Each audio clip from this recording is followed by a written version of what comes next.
కేంద్ర ప్రభుత్వం నిధులు కేటాయించింది, దాంతోనే సర్దుకుని 45.72కి వెళ్ళేటటువంటి పరిస్థితుల్లో చంద్రబాబు నాయుడు గారు లేకపోవడం చాలా దురదృష్టకరం. దాన్ని మాత్రం మభ్యపెట్టేటువంటి కార్యక్రమం చేస్తున్నారు. నేను మభ్యపెట్టదలుచుకోలేదు. కేవలం 41.15కే పరిమితం చేసేటటువంటి కార్యక్రమం చేస్తున్నారు. కారణం ఏమిటంటే 33,000 కోట్లు ఫస్ట్ దశ. రెండవ దశ పూర్తి కావాలంటే ఆర్ఆర్కే 30,000 కోట్ల రూపాయలు ఇవ్వాల్సి వస్తుంది. దాన్ని తప్పించుకోవాలని కేంద్ర ప్రభుత్వం చూస్తుంది. దాన్ని ఓకే చేసి ముందుకు నడుస్తున్నాడు చంద్రబాబు నాయుడు గారు. మరొక పాపానికి, మరొక తప్పిదానికి చంద్రబాబు నాయుడు గారు పాల్పడబోతున్నాడు అనేది కూడా ఈ సందర్భంగా నేను చెబుతూ, అయ్యా నీకు ఆ భగవంతుడు, ప్రజలు ఆ శక్తినివ్వాలి. 2027కి పూర్తి చేసేటువంటి కార్యక్రమం ఫస్ట్ దశ ఇచ్చి, రెండవ దశ మీరు ఎగ్గొట్టేటటువంటి కార్యక్రమాన్ని, చరితాత్మకమైన తప్పిదానికి మీరు పాల్పడుతున్నారు. ఆ చరితాత్మకమైన తప్పిదాన్ని ఇప్పటికైనా సరి చేసుకోకపోయినట్లయితే భగవంతుడు కూడా మిమ్మల్ని క్షమించడానికి కూడా ఈ సందర్భంగా నేను చెప్పదలుచుకున్నాను. ఇంకా ఓకే,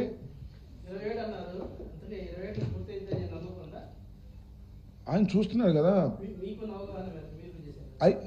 అంత ఆల్మోస్ట్ ఆల్ నాకు తెలిసినంత వరకు ఒక్క డయాఫ్రమ్ వాల్ దెబ్బతినిపోవటం మినహా అదే ఒక క్లిష్టమైన దశ తప్ప ఆల్మోస్ట్ ఆల్ అన్నీ కూడా జగన్మోహన్ రెడ్డి గారి హయాంలో కోవిడ్ ఉన్నా కూడా మేము పూర్తి చేశాం. 2027 కన్నా ముందే పూర్తి చేసేటటువంటి అవకాశం ఉందని కూడా నాకు ఉన్న అవగాహన, పూర్వం ఉన్న అవగాహన. వీళ్ళు ఆలస్యం చేసి డబ్బుల కోసం కక్కుర్తి పెడితే నేను చెప్పలేను, కానీ స్పిల్వే కంప్లీట్ చేశాం. నది డైవర్షన్ ఈజ్ ఓవర్. నది నేను అనేక సందర్భాల్లో చెప్పా, చాలామందికి వివరించేటటువంటి కార్యక్రమం కూడా చేశా. నది ఇలా వెళ్తుంది కదా, ఇలా కాదు, ఇలా డైవర్ట్ వెళ్ళాలి. ఆ డైవర్షన్ చేసినటువంటి ఘనత జగన్మోహన్ రెడ్డి గారి. స్పిల్వే అది ప్రధానమైన డ్యాము ముందు కట్టాలి. ఆ ప్రధానమైన డ్యామ్ కట్టే దగ్గరే ఇవాళ ఉన్నటువంటి ఇష్యూ అంతా అక్కడే ఉంది. దానికి కావాల్సిన డయాఫ్రమ్ వాల్ ఏదో త్వరలో వేయబోతున్నాం అన్నారు.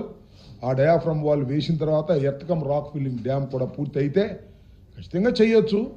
మరి చంద్రబాబు నాయుడు గారు ఎక్కువసార్లు వెళ్తే మాత్రం కష్టం జరగటం. ఎక్కువసార్లు వెళ్ళినప్పుడు ఏంటంటే ఇంజనీర్లు కంగారు పడిపోతారు. ముఖ్యమంత్రి గారికి ఆయనకి సపరేలు చేయడానికి టైం ఇచ్చించిపోతారు. ఈయన వెళ్ళిన తర్వాత ఏదో పిచ్చి సలహా ఇస్తాడు. నేను చెప్పా కదా ఇంతకుముందు, నేను ఇంజనీర్ని కాదు, ఇరిగేషన్ మంత్రిని చేశా. నా ఇంజనీర్ని కాదు కాబట్టి నాకేం తెలియదు కాబట్టి ఇంజనీర్ నిపుణులందరినీ సంప్రదించి వాళ్ళు ఇష్టాన్ని ప్రకారం చేయించా. నాకన్నా ముందు ఒక మంత్రి గారు ఉన్నాడు, అంటే మా కాంగ్రెస్ వైఎస్ఆర్ కాంగ్రెస్ కన్నా ముందు ఉమా గారు, ఆయన ఇంజనీరు, పైకి సివిల్ ఇంజనీరు. అందుకని ఇంజనీరింగ్ చెప్పింది ఇలా ఆయన ఇంజనీరింగ్ చేశాడు, అందుకనే సంకరాగిపోయింది. అందువల్ల మనకు తెలియని చోట మనం ఏలు పెట్టకూడదు. మన మంత్రి అంటే మంత్రి, అడ్మినిస్ట్రేషన్, 4 ఇంజనీర్లు, చీఫ్ ఇంజనీరు, ఇంకో 5 ఇంజనీర్లు. ఏంటి అబ్బాయి ప్రాబ్లం? కామన్ సెన్స్ ఉపయోగించాలి, ఆ కామన్ సెన్స్ ప్రకారం చేయాలి. చంద్రబాబు నాయుడు గారు ఒప్పుకోరు. చీఫ్ ఇంజనీర్ కూడా సలహా అయితే నీకేం లేదు బొమ్మంటాడు. అమ్మో ముఖ్యమంత్రి గారు చెప్పారు కదా అని కంగారు పడతాడు. ఇట్ట కంగారు పెట్టి 33 సార్లు వెళ్ళి సర్వనాశనం చేశాడు చంద్రబాబు నాయుడు గారు అనడంలో ఏ విధమైన సందేహం నాకు లేదు.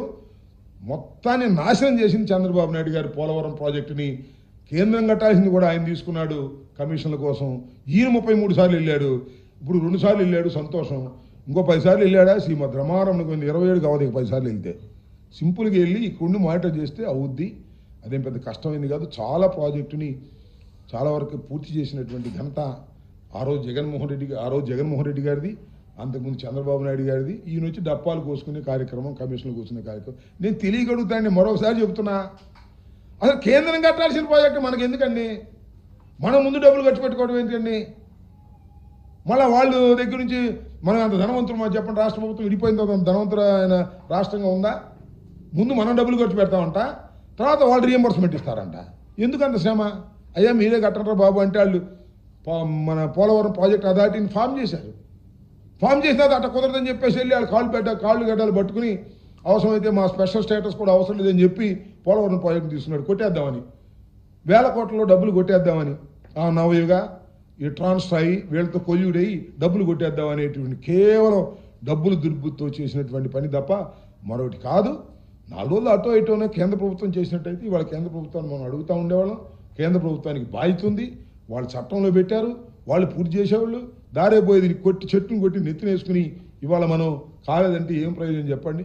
ఇది దుర్మార్గమైనటువంటి కార్యక్రమాలు చంద్రబాబు నాయుడు గారి హయాంలో జరిగాయనేది మరొకసారి ఈ సందర్భంగా చంద్రబాబు నాయుడు గారు పోలవరం వెళ్ళి అక్కడ జగన్మోహన్ రెడ్డి గారిని దూషించేటటువంటి కార్యక్రమం, మా మీద రుద్దేటటువంటి కార్యక్రమం చేస్తున్నారు. కాబట్టి నాకు తెలిసిన కొన్ని అంశాలను రాష్ట్ర ప్రజానీకానికి, మేధావులకి తెలియపరచాలనే ఉద్దేశంతో ఇవన్నీ చెప్తున్నాను. ఎప్పుడు చంద్రబాబు నాయుడు గారు పోలవరం గురించి మాట్లాడినా ఖచ్చితంగా తెలిసిన విషయాలను చెప్పేటటువంటి ప్రయత్నం చేస్తాను. ఇందాక నేను చెప్పాను కదా, నేను అడిగిన ప్రశ్నకు ఆయన సమాధానం చెబితే సాష్టాంగపడి నమస్కారం చేస్తా. దమ్ముంటే చెప్పండి, నారా చంద్రబాబు నాయుడు గారు వయసులో పెద్దవారు, అదేది వయసులో పెద్దవారు, ఎత్తులో పెద్దవారు, పదవిలో పెద్దవారు, కానీ నిజాలు చెప్పడంలో మాత్రం చాలా చిన్నవారు. దీనికి సమాధానం చెప్పమని కూడా నేను అడుగుతా ఉన్నా. చెప్పలేదు, అబద్ధాలు చెప్పమాకండి స్వామికి దండం పెడతా. ఎందుకు చెబుతారు అబద్ధాలు? రాసే ఈనాడు ఉందని, రాసే ఆంధ్రజ్యోతి ఉందని, చెప్పే టీవీలు ఉన్నాయని అబద్ధాలు చెప్తారా? తప్పు కదా. ఉన్న విషయాలు చెప్పే ప్రయత్నం చేయండి.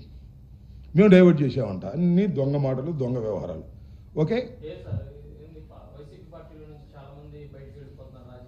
ఎవరెవరు?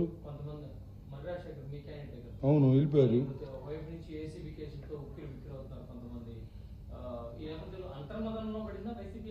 అంతర్మదనంలో ఎప్పుడు వైసీపీ పడదు, గుర్తుపెట్టుకో. అసలు అంతర్మదనం పడాల్సిన అవసరమే ఉండదు. అసలు వైసీపీ పుట్టింది ఎక్కడ, పెరిగింది ఎక్కడ, అధికారంలోకి వచ్చింది ఎక్కడ? వైసీపీ ప్రారంభమైంది ఇప్పుడు. ఒక్క విషయాన్ని నేను చాలా స్పష్టంగా చెప్పదలుచుకోండి, ఏంటంటే అధికారం లేనప్పుడు పోయే వారి గురించి ఆలోచించకండి. అధికారం లేనప్పుడు పోయే వాళ్ళ గురించి ఆలోచించకండి. ఏసీబీ కేసులు కానీ, సిఐడి కేసులు కానీ, పోలీసు కేసులు కానీ ఎన్ని పెట్టుకున్నా భయపడే ప్రశ్న లేదు. భయపడేవాళ్ళు సర్దుకుంటారు, ధైర్యంగా ఉండేవాళ్ళు నిలబడతారు. నిలబడి పోరాడటం జగన్మోహన్ రెడ్డి గారికి, వైఎస్ఆర్ కాంగ్రెస్ పార్టీకి వెన్నతో పెట్టిన విద్య. జగన్మోహన్ రెడ్డి గారిని నిర్బంధించటంతోనే అసలు ఈ రాజకీయ పార్టీ దూకుడు ప్రారంభమైంది. అందువల్ల ఎంతమందిలో లోపల పెడతారు, మళ్ళా వస్తారు. కొంతమంది వెళ్ళారు కదా, వచ్చారు. ఏది మా సురేష్ గారు వెళ్ళాడు.